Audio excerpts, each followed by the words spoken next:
Hello friends, welcome to my YouTube channel IAS gateways. इस video में engineering services exam 2019 के pre में जो डिज़ाइन ऑफ कंक्रीट स्ट्रक्चर्स के क्वेश्चंस पूछे गए थे उनको बेसिकली दो पार्ट्स में कवर करूंगा, जिसमें मैं सभी क्वेश्चंस के डिटेल एक्सप्लेनेशन कंसेप्ट के साथ डिस्कस करूंगा। और जिस भी क्वेश्चन में आपको फर्दर कोई डाउट लगता है कमेंट सेक्शन में मुझसे डिस्कस कर सकते हो। So let's start. जो फर्स्ट क्वेश्चन है that is the recommended imposed load on staircase in residential buildings as per IS 875 is। तो जो हमारा imposed load है बेसिकली ये क्या है? This is the live load, जो कि हमारा बेसिकली जो लोड्स हमारे along the staircases मूव करेंगे, यानी वो फर्नीचर्स के फॉर्म में हो सकते हैं, इक्विपमेंट्स फॉर्म में हो सकते हैं, जो हमारे पर्सन्स मूव कर रहे हैं। बिकॉज यहाँ रेजिडेंशियल बिल्डिंग्स की बात कर रहा है, तो रेजिडेंशियल बिल्डिंग्स हमारी वो बिल्डिंग्स हैं जहाँ पर हम बिल्डिंग्स को ड्वेलिंग पर्पस के लिए यूज़ करते हैं। बेसिकली ड्वेलिंग मीन्स जहाँ पे आप रहते हो, तो जहाँ पर आप रहते हो वहाँ पर आपके डिफरेंट कंपोनेंट्स होंगे बिल्डिंग्स में। इसमें रूम्स एंड किचन्स होंगे, टॉयलेट बाथरूम्स होंगे, corridors, passages, staircases including the scapes and store rooms and balconies. तो किसी भी ड्वेलिंग हाउस में ये चार कंपोनेंट्स होंगे और डिपेंडिंग अपॉन देयर यूसेज हमारा जो कोड है IS 875 पार्ट 2, ये हमारा लोड्स रिकमेंड करता है जो हमें डिजाइन के समय कंसीडर करना है और इनके बेसिस पर हमें अपनी स्ट्रक्चरल डिजाइन करनी है स्ट्रक्चरल कंपोनेंट की। तो यहाँ पर रेजिडेंशियल बिल्डिंग के स्टेयर केसेस की बात कर रहा है। तो स्टेयर केस बेसिकली क्या है? हमारे they are the means of access. एक फ्लोर से दूसरे फ्लोर पे जाने के लिए they serve as a means of access, ठीक है। And they are form a important component of building. और बेसिकली हम इसे किसके लिए डिजाइन करते हैं? बेसिकली हम इन्हें ग्रेविटी लोड्स के लिए डिजाइन करेंगे। तो ग्रेविटी लोड्स की कैटेगरी में हमारे दोनों लोड्स आएंगे, डेड लोड्स भी आएंगे और हमारे इम्पोज्ड लोड्स या लाइव लोड्स भी आएंगे। तो डेड लोड हमारे इस स्टेयर केस में क्या होगा? हमारा बेसिकली जो स्लैब है, बेसिकली वेस्ट स्लैब है, उसका वेट होगा सेल्फ वेट। जो हमारे स्टेप्स हैं, ये हमारे स्टेप्स दिख रहे हैं जिसमें हमारा राइज और ट्रेड है, उनका वेट होगा सेल्फ वेट। और जो हमारे ट्रेड यानी जो हॉरिजॉन्टल पोर्शन है, इसे हम ट्रेड कहते हैं, इस पे अगर हम कोई फिनिशिंग यानी अगर कोई ग्रेनाइट लगा रहे हैं या कोई भी फिनिशिंग कर रहे हैं तो उसका सेल्फ वेट। तो बेसिकली ये तीन कंपोनेंट्स होते हैं स्टेयर के डेड लोड में। एंड जनरली हमारे जो डिज़ाइन प्रैक्टिसेस हैं वो सजेस्ट करती हैं कि जो फिनिशेस का हमारा डेड लोड लेना है वो 0.5 से लेकर 1 kilo Newton per metre square तक जनरली कंसीडर किया जाता है। और इम्पोज्ड लोड के लिए हमारा IS 875 पार्ट 2 हमारे इम्पोज्ड फ्लोर लोड्स रिकमेंड करता है डिपेंडिंग अपॉन द ऑक्यूपेंसी, ठीक है। तो रेजिडेंशियल बिल्डिंग की बात की जा रही है यहाँ पर। तो यहाँ पर हम कोड की अगर हम टेबल देखें तो यहाँ पर आप देखेंगे स्टेयर केसेस अगर हमारी रेजिडेंशियल बिल्डिंग्स की हैं तो वहाँ पर जो आपको यूनिफॉर्मली डिस्ट्रीब्यूटेड लोड लेना है डिज़ाइन के लिए वो 3 kilo Newton per metre square area में लेना है। यानी 1 मीटर स्क्वायर में 3 किलो न्यूटन लोड लग रहा है, ठीक है। तो यहाँ पर आप इन चारों कंपोनेंट्स के लिए याद रख सकते हैं कि रूम्स और किचन के लिए 2 kilo Newton per metre square लेते हैं, बालकनीज में भी 3 kilo Newton per metre square लेते हैं डिपेंडिंग अपॉन द ऑक्यूपेंसी। और जो हमारे डेड लोड्स हैं ये गवर्नड है हमारे IS 875 पार्ट 1 से, ठीक है, जिसमें डिफरेंट मटेरियल्स के हमारे जो यूनिट वेट्स हैं वो दिए हुए हैं। और RCC के लिए हम जो यूनिट वेट लेते हैं that is taken as 25 kilo Newton per metre cube. हमारा जो IS 456 है यही सजेस्ट करता है। और कुछ और भी बेसिक कंसेप्ट्स यहाँ देख लेते हैं जो आपको पता होना चाहिए कि जो हम लाइव लोड्स ले रहे हैं वो बेसिकली यूनिफॉर्मली डिस्ट्रीब्यूटेड लोड्स के फॉर्म में लेते हैं on the horizontal projection of flight, ठीक है। जो लोडिंग कोड है basically IS 875 part 2 live load की बात करता है, वो रिकमेंड करता है 5 kilo Newton per metre square on the going as well as the landing, ठीक है। However in building such as residences, यानी यहाँ पर हमसे क्वेश्चन में रेजिडेंशियल बिल्डिंग पूछा गया है, इस वजह से हम 3 kilo Newton per metre square लेंगे लोड, जहां पर आपका जो फ्लोर का लाइव लोड है वो 2 kilo Newton per metre square से एक्सीड नहीं कर रहा है। और हमारी जो स्टेयर केसेस हैं they are not liable to be overcrowded, means जो लोगों का मूवमेंट है वो कम है, बिकॉज रेजिडेंशियल बिल्डिंग में हमारे लिमिटेड लोग रहते हैं। तो ओवर क्राउडिंग जब अगर नहीं होगी तो ऑटोमेटिकली हमारा जो लाइव लोड है वो लोअर साइड पे लिया जाएगा, तो हमारा 3 kilo Newton per metre square लिया जाएगा, जहां पर ओवर क्राउडिंग जनरली नहीं होती है। जनरली ये चीज़ हमारी जो कंडीशन है ये सिमुलेट करेगी रेजिडेंशियल बिल्डिंग के केस में, ठीक है। और इन जनरल अगर आपसे पूछा जाए तो you have to give 5 kilo Newton per metre square as the answer. अब हमारे आते हैं जहां पर आप कैंटिलीवर स्टेप्स दे रहे हो, कुछ इस तरह के स्टेप्स दिख रहे हैं, आपने देखा भी होगा बिल्डिंग्स में, जब आपके स्टेप्स जो हैं कैंटिलीवर है तो वहां पे जो हमारा लाइव लोड है वो कंसंट्रेटेड पॉइंट लोड के फॉर्म में लिया जाता है, ठीक है। तो tread slab is to be capable of safely resisting a concentrated live load of 1.3 kilonewton applied to the free end of each cantilever tread. जैसा कि आप देख पा रहे हैं कि हमारा जो ट्रेड के एज पे, फ्री एंड पे बेसिकली हमारा पॉइंटेड लोड लेंगे और इसकी वजह से जो हमारा बेंडिंग मोमेंट जनरेट होंगे वो उसके अकॉर्डिंग हम अपना सेक्शन डिजाइन करेंगे आरसीसी का। तो ध्यान रखना है आपको, 3 मैंने कंडीशंस बताई हैं आपको। सो यहाँ पर रेजिडेंशियल बिल्डिंग्स की बात कर रहा है क्वेश्चन में, तो हमारा जो अप्रोप्रिएट और करेक्ट आंसर होगा वो ऑप्शन बी होगा। उसका नेक्स्ट क्वेश्चन पे आते हैं। इसमें पूछा गया है कि हमारा आरसीसी बीम्स में फैटिग की प्रॉब्लम नहीं होगी अगर हमारे नंबर ऑफ साइकिल्स जो होंगे वो किस वैल्यू से कम होंगे।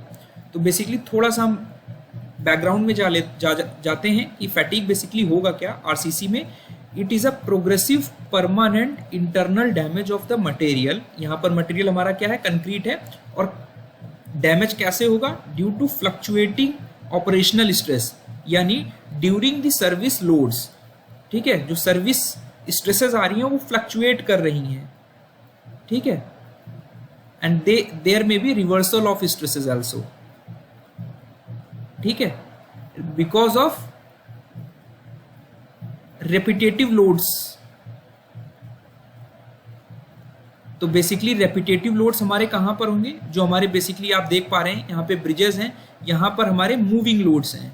जो आपके कंक्रीट के ब्रिजेस हैं वहां पर आपको फैटिग की प्रॉब्लम मिलेगी। जो बेसिकली जो डेक स्लैब है वो most prominent, most critical structure होता है which is liable to fatigue cracks.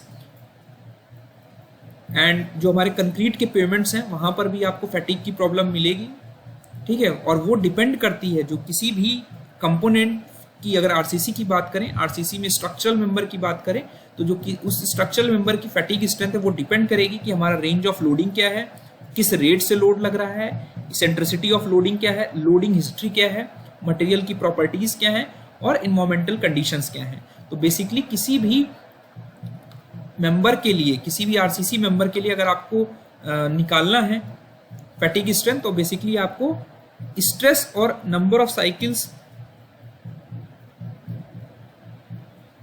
के बीच में आपको एक ग्राफ ड्रॉ करना होगा, ठीक है। तो जो साइकिल्स टू फेल्योर हैं ये हमारे साइकिल्स ऑफ लोड हैं basically.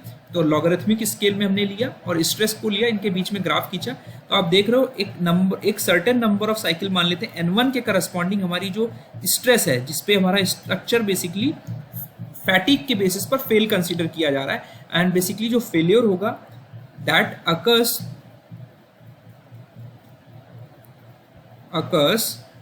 Due to micro cracking, ठीक है। इस स्ट्रेस पे हमारी स्ट्रक्चर में माइक्रो क्रैकिंग होगी और हम स्ट्रक्चर को फेल एज्यूम करेंगे। Structure will deem to be failed corresponding to n cycles of load. हमारे n cycles of moving loads pass होंगे, तो फैटिग की वजह से हमारा प्रोग्रेसिव इंटरनल डैमेज होगा आरसीसी में, ठीक है। तो वो हमारा फैटिग स्ट्रेंथ होगा एट n साइकिल्स।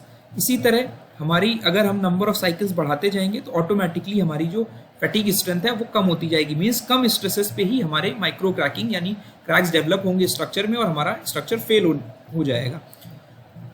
तो आरसीसी में बेस्ड ऑन एक्सपेरिमेंट्स, जो भी ये हमारे रिजल्ट्स हैं ये बेस्ड ऑन एक्सपेरिमेंट्स, हमने एक्सपेरिमेंट्स परफॉर्म किए आरसीसी मेंबर्स पे और ये देखा कि हमारा अगर नंबर ऑफ साइकिल्स जो हैं वो लेस देन 20,000 है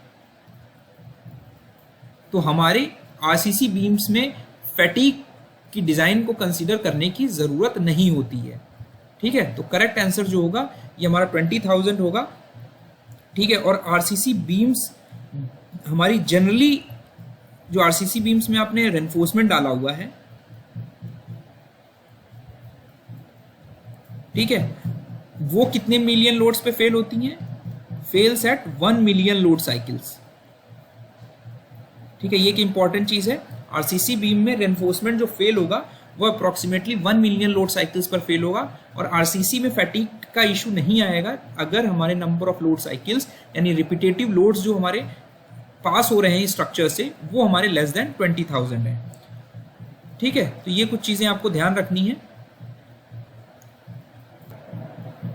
हमारा नेक्स्ट क्वेश्चन है, the desired characteristic strength of a mix is 20 newton per metre square mm square, यानी 20 मेगा पास्कल हमारी कैरेक्टरिस्टिक स्ट्रेंथ दी है। मिक्स मीन्स हमारा कंक्रीट की मिक्स, जिसमें हमने सीमेंट सैंड एग्रीगेट्स एक डिफाइंड प्रोपोर्शंस में मिलाए हुए हैं, और उसकी जो कैरेक्टरिस्टिक स्ट्रेंथ है वो हमारी 20 न्यूटन पर एम स्क्वायर है, यानी ये हमारी M20 ग्रेड की कंक्रीट है बेसिकली। तो अब characteristic strength as per IS 456 हमारी क्या डेफिनेशन है? It is defined as that value below which not more than 5% of the test results are expected to fall, in which case the value of K will be 1.65 and the equation for target strength reduces to this value. ठीक है, तो हमने क्या किया, हमने इसकी statistical analysis perform किया because of large amount of probability in different results. जब भी हम कंक्रीट के क्यूब्स में बेसिकली 150 mm के जो क्यूब्स में कंक्रीट के स्ट्रेंथ टेस्ट परफॉर्म कर रहे हैं, उससे हमने जब कंप्रेसिव स्ट्रेंथ और प्रोबेबिलिटी डेंसिटी कर्व का डायग्राम खींचा तो हमारा जो कर्व बन के आया वो नॉर्मल डिस्ट्रीब्यूशन कर्व बन के आया। ठीक है, इसमें जो सेंटर लाइन है ये हमारी मीन स्ट्रेंथ इंडिकेट कर रही है, which is also known as target strength, and it indicates जितने भी आपने क्यूब परफॉर्म किए उनकी जो मीन स्ट्रेंथ होगी वो ये स्ट्रेंथ होगी। बेसिकली ये स्ट्रेंथ के लिए हम अपनी मिक्स डिजाइन करेंगे, और ये स्ट्रेंथ हमारी लैब में मिलनी चाहिए जो हमने कंक्रीट मिक्स पे प्रिपेयर की। तो ये हमारा जो कंक्रीट का कोड है IS 456, ये कहता है कि कैरेक्टरिस्टिक स्ट्रेंथ वो स्ट्रेंथ है अगर हमने 100 टेस्ट परफॉर्म किए।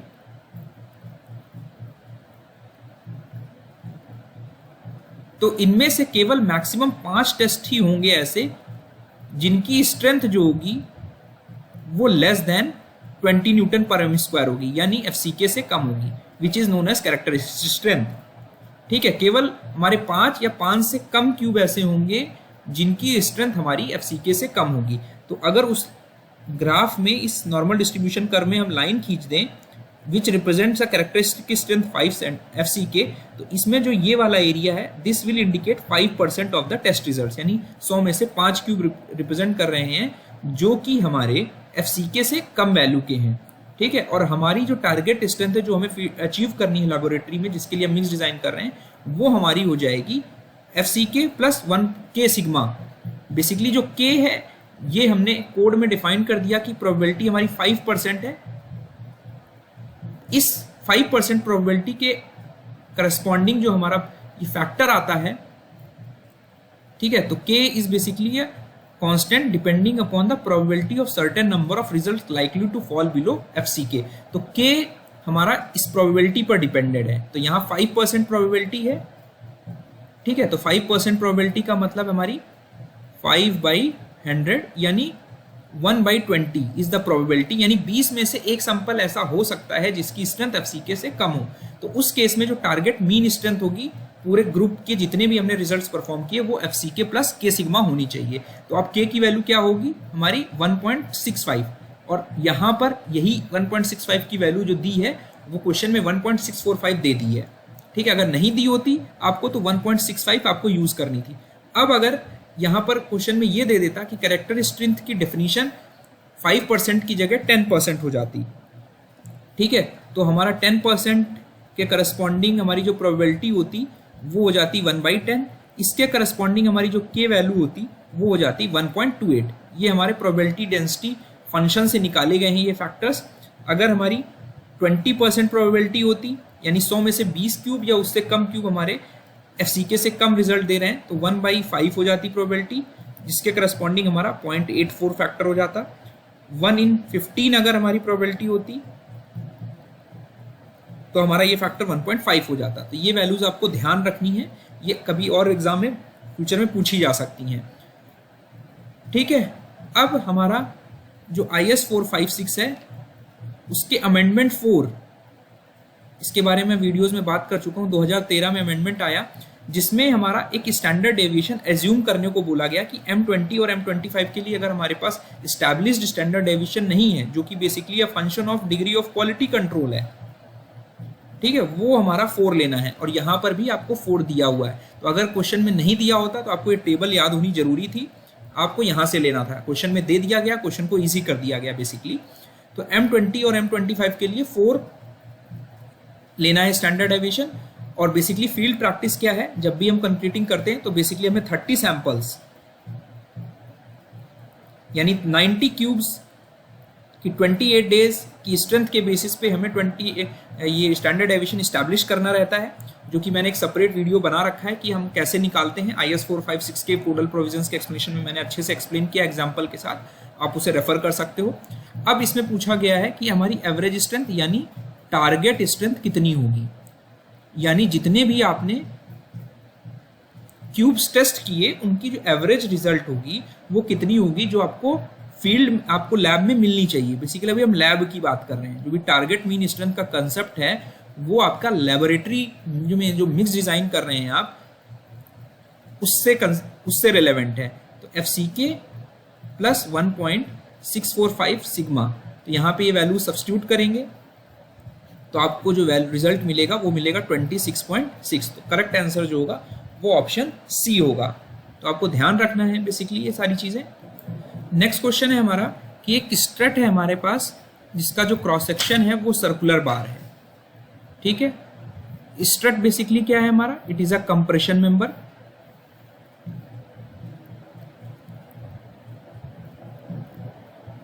जो कि बेसिकली यहां पर दिया है कि 5 मीटर लंबा है और पिन ज्वाइंटेड है। हम यहाँ पे पिन ज्वाइंटेड ले लेते हैं। इसकी जो लेंथ है, इफेक्टिव लेंथ जो होगी ये भी हमारी 5 मीटर हो जाएगी, बिकॉज ये अब ये क्या कह रहा है कि अगर इसी कंप्रेशन बार को, इसी स्ट्रट को अगर हम एक बीम की तरह यूज करें व्हेन फ्रीली सपोर्टेड, अब इस कंडीशन को हमने इस तरह सिमुलेट किया, ठीक है, और इसको सिंपली सपोर्टेड बोल दिया। Freely supported means it's simply supported. और एक पॉइंट लोड 80 न्यूटन पे हमारा अगर लोड लग रहा है तो जो सेंटर पे हमें मिड स्पैन डिफ्लेक्शन यानी मिड स्पैन यानी सेंटर ऑफ स्पैन पे जो डिफ्लेक्शन मिल रहा है, this is delta and it is given as 10 mm। ठीक है, तो हमारा पूछा जा रहा है कि क्रिटिकल लोड क्या होगा। क्रिटिकल लोड बेसिकली वो है कि जब हमारा जो लोड होगा अगर क्रिटिकल लोड से ज्यादा या उसके बराबर होगा तो हमारा जो मेंबर है compression member, it will fail by buckling. ठीक है, और अगर हमारा जो लोड है critical load is the minimum load, कि अगर वो स्ट्रक्चर पे एक्ट कर रहा है, कंप्रेशन मेंबर पे एक्ट कर रहा है, तो मेंबर हमारा will tends to fail by buckling. ठीक है, तो अगर हमारा क्रिटिकल लोड से लोड कम है तो उस केस में हमारा एक्चुअल जो कंप्रेसिव स्ट्रेसेस हैं वो हमारी एक्सीड कर रही, यील्डिंग से हमारा कंप्रेशन मेंबर फेल होगा। तो बेसिकली हमें क्रिटिकल लोड पी क्रिटिकल निकालना है। तो यूलर्स थ्योरी के अकॉर्डिंग हमारा जो क्रिटिकल लोड है for pin supported column, it is given by pi square EI by L effective square. But pin end हमारे दोनों, तो L इफेक्टिव L जो होगा वो L के बराबर हो जाएगा। ठीक है, अब आप देख रहे हैं कि यहाँ पे EI की वैल्यू हमें नहीं दी हुई है, तो उसको हम इस कंडीशन से निकालेंगे। आपको डेल्टा मैक्स पता है किसी भी सिंपली सपोर्टेड बीम के लिए, सेंट्रल स्पैन के लिए WL³ अपॉन 48 EI होता है। यहाँ पर W की वैल्यू दी है 80 न्यूटन और लेंथ की वैल्यू दी है 5 क्यूबिक मीटर, 5 मीटर ले लिया, 48 EI, और हमारा जो मैक्सिमम डिफ्लेक्शन दिया है वो 10 mm दिया है, इसको मीटर में कन्वर्ट कर लेंगे। ठीक है, यहाँ से आप EI की वैल्यू निकालेंगे तो you will get EI as 80 into 125 divided by 0.48। ठीक है, इस EI वैल्यू को इक्वेशन 1 में सब्स्टिट्यूट कर देंगे इक्वेशन 2 से, तो हमारा जो क्रिटिकल लोड निकल के आएगा that will be given by pi square 80 into 125 divided by 5 square multiplied by 0.48. So you will solve it and you will get 82 16.33 Newton अगर आप पाई की वैल्यू 3.14 रखेंगे। अगर 22/7 लेकर करेंगे तो एग्जैक्टली आंसर हमारा 8225 न्यूटन आ जाएगा। तो करेक्ट आंसर हमारा जो होगा वो हमारा 8225 होगा, जिस पर हमारा जो कंप्रेशन मेंबर है वो हमारा साइड वे लेटरल डिफ्लेक्शन यानी बकलिंग की वजह से फेल होने लगेगा अगर हमारा लोड इससे ज्यादा एक्ट कर रहा है। अब हमारे पास एक सर्कुलर कॉलम है, it is subjected to an unfactored load of 1600 kilo newton. Unfactored load का मतलब है हमारा कि ये हमारा सर्विस लोड है, ठीक है। तो सर्विस लोड है, इट मींस हमारा जो अल्टीमेट लोड होगा या फैक्टर्ड लोड है कहेंगे जिसको, वो हमारा क्या हो जाएगा, बिकॉज कंक्रीट के लिए हमारा लोड फैक्टर क्या होगा 1.5 होगा, या पार्शियल सेफ्टी फैक्टर भी कह सकते हो आप इसको, partial safety factor multiplied by the service load यानी 1600, you will get 2400 kilonewton as the ultimate factored load. अब क्वेश्चन में दिया है कि जो इफेक्टिव लेंथ है कॉलम की वो हमारी 3.5 मीटर दी हुई है, और हमारा जो ग्रेड ऑफ कंक्रीट है M25 दिया, यानी कैरेक्टरिस्टिक स्ट्रेंथ हमारी 25 न्यूटन पर mm स्क्वायर है, और हमारा जो रो जी है यानी ratio of area of steel, यानी अगर ये क्रॉस सेक्शन है हमारा तो आपका जो ये रेनफोर्समेंट का दिख रहा है इन सभी का एरिया, अगर हम इसको माने तो 1 2 3 4 5 6 यानी 6 इंटू π/4 जो डायमीटर का स्क्वायर है वो हमारा होगा ASC, ठीक है। तो यहाँ पर जो D है ये D नॉट मान लेते हैं, ये रेनफोर्समेंट डाया का बार है। तो यहाँ पे ASC जो है और A/AG यानी ग्रॉस सेक्शनल एरिया, यानी अगर इसका डायमीटर मान लेते हैं कि जो हमने डिजाइन डायमीटर लिया वो D लिया, तो इसका जो ग्रॉस सेक्शनल एरिया है कॉलम का वो हमारा π/4 D², सिंपली हमारा क्रॉस सेक्शनल एरिया जो है सेक्शन का वो हमारा AG हो जाएगा। तो क्वेश्चन में दिया है कि ASC/AG जो है वो हमारा 0.02 है, 2% यानी 0.02, और हमारा जो ग्रेड ऑफ स्टील है वो Fe 415 है, यानी कैरेक्टरिस्टिक यील्ड स्ट्रेंथ जो है वो हमारी 415 न्यूटन पर mm स्क्वायर है। और हमसे पूछा गया है कि डिजाइन डायमीटर ऑफ कॉलम क्या होगा, तो बेसिकली हम limit state method of design पे जाएंगे। तो ऑप्शन से अगर आप देखोगे हमारा L effective by D is less than or equal to 12 जो होता है ये हमारा शॉर्ट कॉलम के लिए होता है।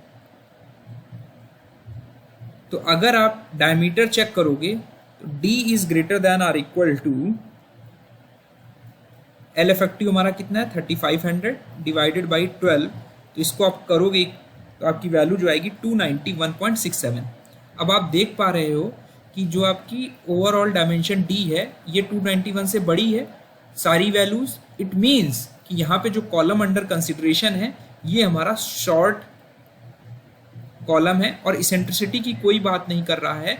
तो वी विल अज्यूम कि हमारा जो minimum eccentricity in each direction है वो is less then 0.05 times the lateral dimension यानी D डायमीटर, ये हमने अज्यूम कर लिया। जैसे ही हमने ये अज्यूम किया, हमारा जो शॉर्ट एक्सिली लोडेड के लिए जो फॉर्मूला अप्लीकेबल है लिमिट स्टेट ऑफ डिजाइन में, उसमें अल्टीमेट जो कोलैप्स लोड है, अल्टीमेट फेलियर लोड है या डिजाइन स्ट्रेंथ है यूनिएक्सियल कंप्रेशन।